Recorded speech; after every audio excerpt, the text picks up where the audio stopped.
Hello students, hope all you are well. As you know, this time is going in this one kind of disease.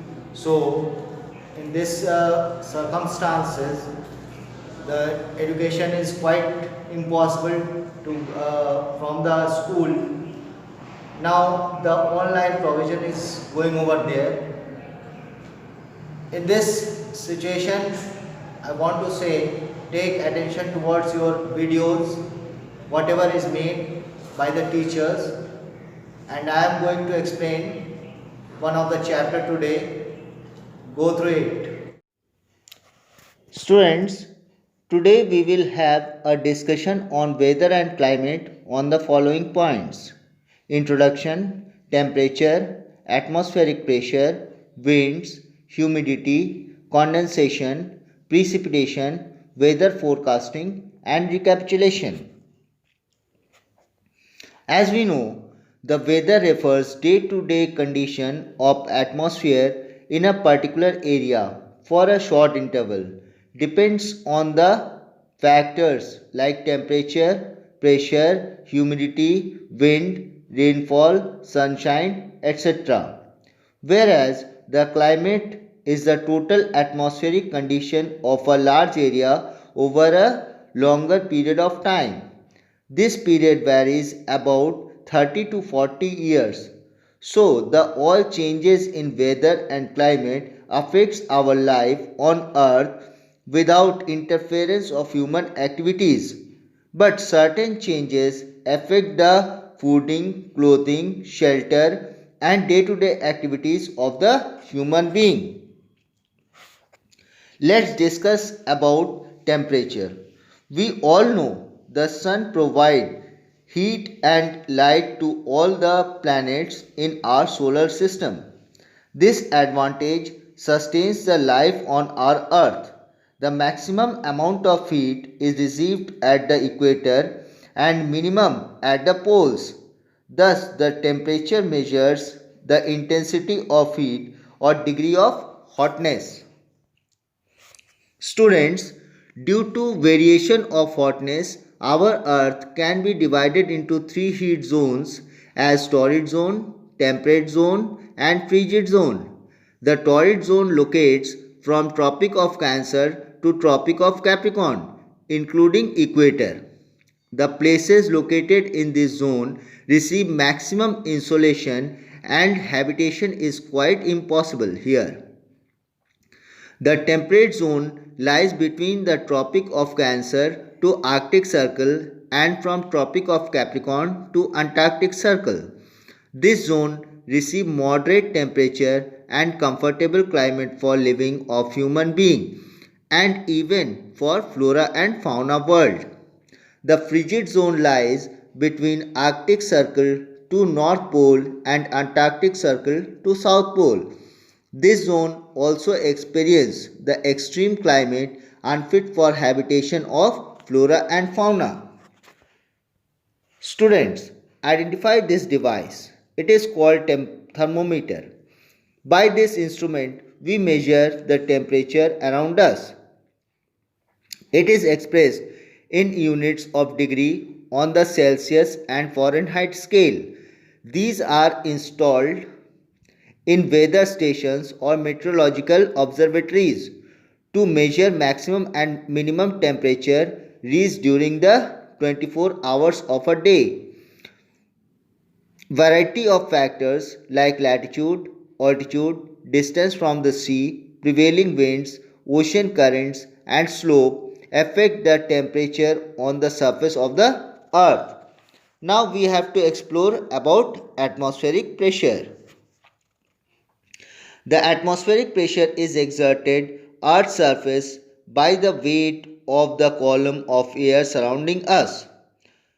The atmospheric pressure is expressed in the units of millibars and is measured with a barometer. The normal atmospheric pressure is measured at sea level, which is of 1013.2 millibar, while the 14th barometer and a barograph is used in meteorological observatories. An aneroid barometer is used by mountain climbers and pilots to measure air pressure at various heights. The factors altitude, temperature, moisture and rotation affects the pressure of the atmosphere. The relationship between temperature and pressure are reversed in nature. When the temperature increases, the pressure decreases. Whereas the rotation of the earth displaces the mass of air, causing the change in air pressure in a particular area. On our earth, we are having different atmospheric pressure according to latitude, altitude, and amount of heat receiving by the sun. Now, our next topic is wind. Students, as you know, the combination of high and low atmospheric pressure leads the wind. So, the wind generally blows from high pressure area to low pressure area. Thus, the wind has a specific definition. The horizontal movement of air on the earth's surface from an area of a high pressure to an area of low pressure is called a wind. The anemometer keeps the record of wind speed while wind vane measures the direction of the wind. Due to Earth's rotation, winds can be divided into four systems which are called planetary winds, periodic winds, local winds and variable winds. Let's have short explanation of each type of winds. The planetary winds blow from high pressure to low pressure belts throughout the year. These are further called trade winds, westerlies and polar winds. The trade winds blow from subtropical high pressure to equatorial low pressure belts. The polar winds blow from polar high pressure to subpolar low pressure belts, whereas westerlies blow from subtropical high pressure belts to subpolar low pressure belts.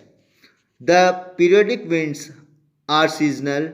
It blows in a particular direction in a particular time.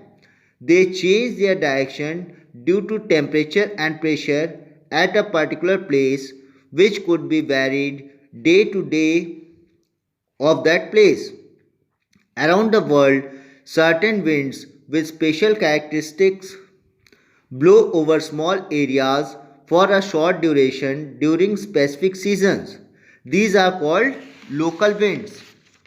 In northern India, the hot dry winds Loo blows from a short duration in an extreme summer month, while the Fohane blows across the Alps in the winter. The winds which are not regular and keep changing their direction is called a variable wind. Now, I have to focus on humidity. As you know, the matter has three states: solid, liquid and gaseous.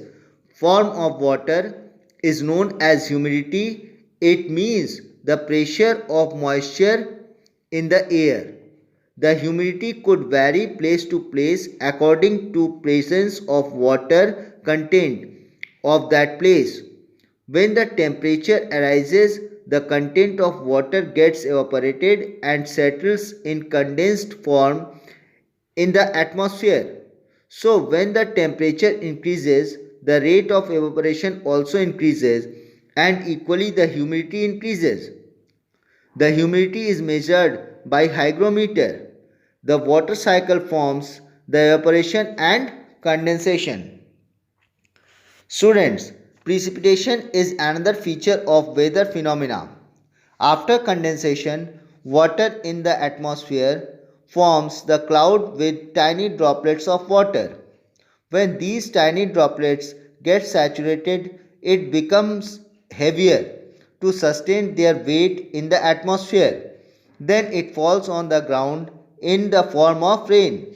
According to place, the types of precipitation can be divided into three categories known as relief precipitation, convectional precipitation, and cyclonic precipitation. The relief precipitation is mostly occurred in the mountains or highlands. In the coastal areas, where in the windward side precipitation occurs and the leeward side receives the scanty rainfall, the convectional precipitation are mostly occurred in the equatorial region, where the intense insolation received by the earth results the high rate of evaporation and get condensed during the mid of the day and by the late afternoon. When the convection current stops, the condensation and rainfall occurs with heavy load and thunder. By the evening, sky gets clear and atmosphere turns pleasant.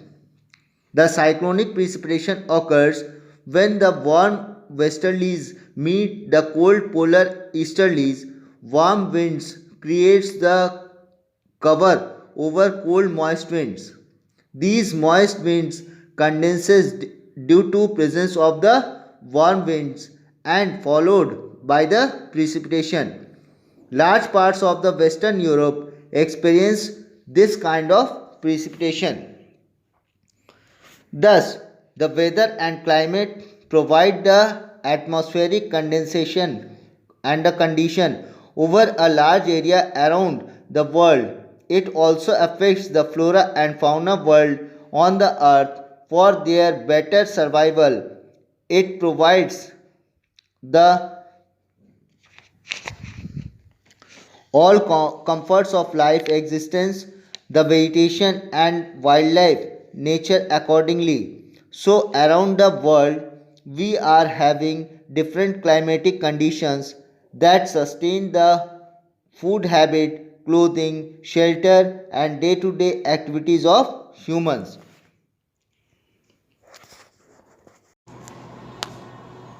Students, hope you have understood the chapter very well.